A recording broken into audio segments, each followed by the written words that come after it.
who has been more impacted by injuries, Dodgers or Cardinals? St. Louis. Two of the heavyweights of the National League meet on Sunday Night Baseball, when the Los Angeles Dodgers visit the St. Louis Cardinals, but neither team is working at full strength. Far from it. The Dodgers' pitching rotation is in tatters, and the Cardinals' infield looks nothing like it did a month ago. It's all about surviving for both teams, which remain squarely in the playoff hunt, until they get some of their key players back. Let's do a comparison and decide who is hurting more at each position group. Don't miss your chance to vote on each team's injury situation below. Rotation. Los Angeles Dodgers. Injuries have the Dodgers down to 4 active starters, but they are hanging in there since Clayton Kershaw's back injury nearly a month ago. Brandon McCarthy has been solid since he came off the DL, and Kenta Maeda has been steady all year. But surviving much longer without Kershaw will be tough. Dodgers starters entered this series in St. Louis with a .246 opponent's batting average, third in the NL, since Kershaw most recently appeared in a game. St. Louis Cardinals. Some Cardinals fans have taken to calling it the Immaculate Rotation. It will be no more on Sunday. The Cardinals had to scramble for a spot starter when their Tuesday night game with the San Diego Padres was rained out, forcing a Wednesday doubleheader. They came up with reliever Tyler Lyons, who will be just the 6th pitcher to start a game for the Cardinals this season. The Cardinals were the last team to have used just 5 starters this season. The Chicago Cubs shared the distinction until they tacked Adam Warren on July 6. The Cardinals lost starter Lance Lynn to Tommy John surgery in the offseason, but they had time to react and added free agent right-hander Mike Leake on a 5-year, $80 million deal. Otherwise, they have avoided any injuries to their rotation, which has improved as the season has gone on. BullpenDodgers. The latest setup man behind closer Kenley Jansen is lefty Adam Liberatore. It might seem that this group can't get its bearings, but the Dodgers bullpen is a strength of the team and one of the biggest reasons the club has been able to stay afloat without Kershaw. Liberatore has recorded 28 consecutive scoreless appearances, and as of Friday, the Dodgers' 2.99 bullpen era was second in baseball. Cardinals. The Cardinals thought they would have both Jordan Walden and Mitch Harris available to them this spring, but neither has thrown the pitch this season. Harris underwent elbow surgery, and Walden remains sidelined with a shoulder injury that could end his career. Otherwise, the Cardinals' bullpen has been relatively stout. Kevin Segrast missed time over the All-Star break because of mononucleosis, but he is back and pitching as well as any Cardinals reliever. Infield. Dodgers. Rookie shortstop Corey Seager has carried the Dodgers offensively as if he were a veteran, and he is playing better than expected defense as well. Third baseman Justin Turner started slowly after off-season knee surgery but has been a monster lately. Heading into play Friday, his 13 home runs since June 10 led the NL, as did his 35 RBIs.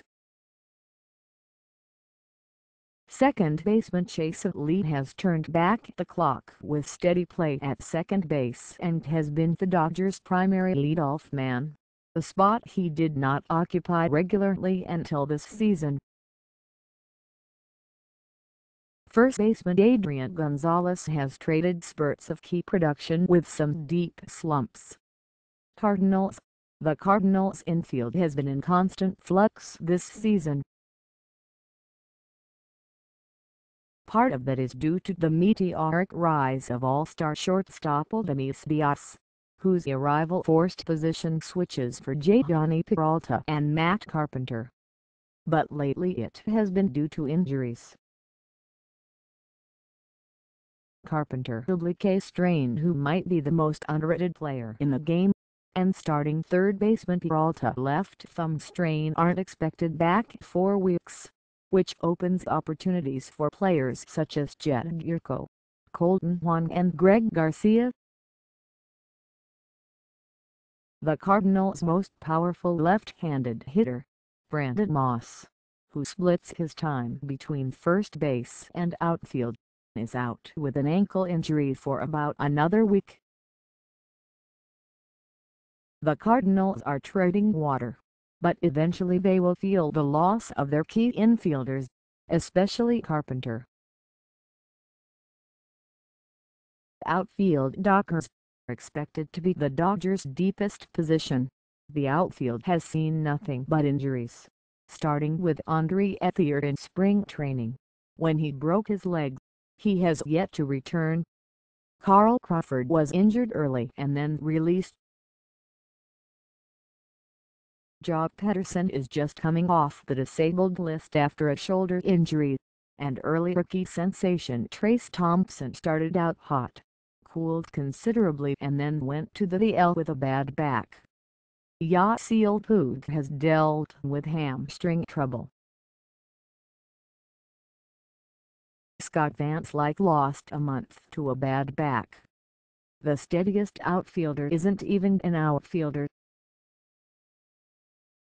Howie Kendrick not only has been playing the steady left field but also extended his hit streak to 14 games Friday and has been one of the best hitters in baseball this month. Cardinals.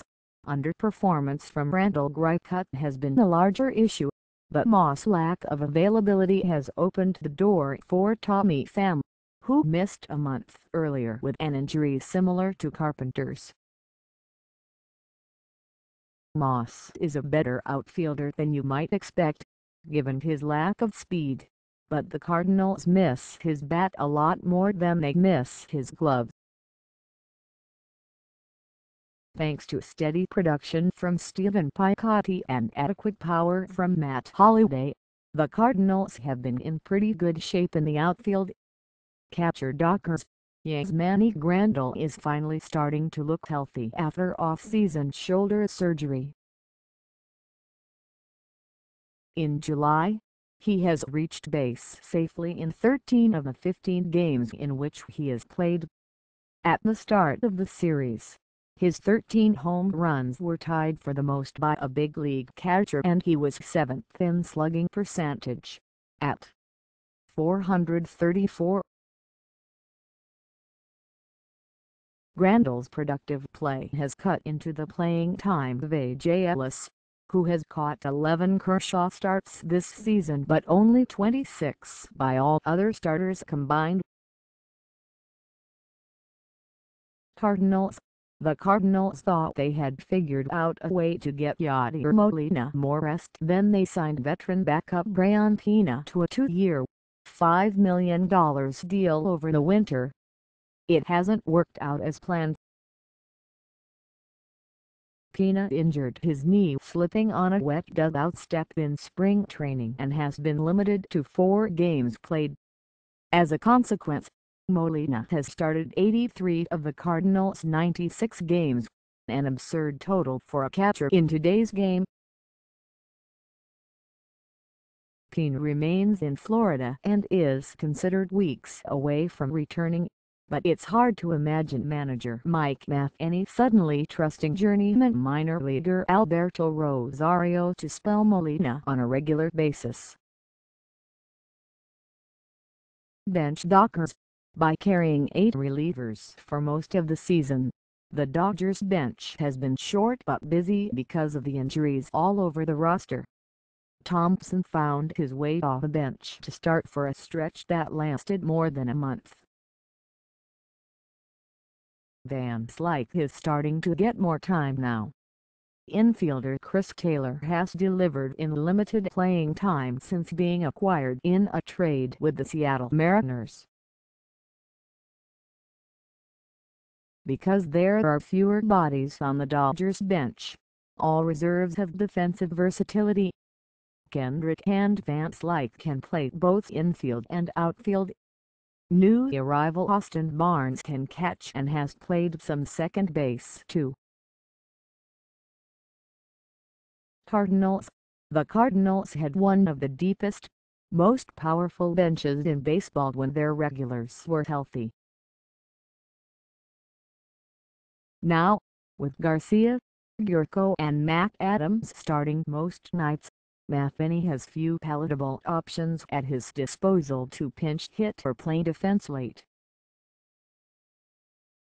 Jeremy Hazelbacker, Rycutt and Pham got tickets out of AAA because of the injuries, but only Pham has given the Cardinals much production.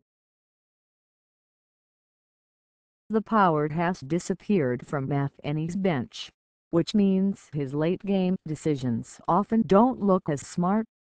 Moss and Adams have proven to be devastating pinch hitters this season, but neither is available for that role at the moment.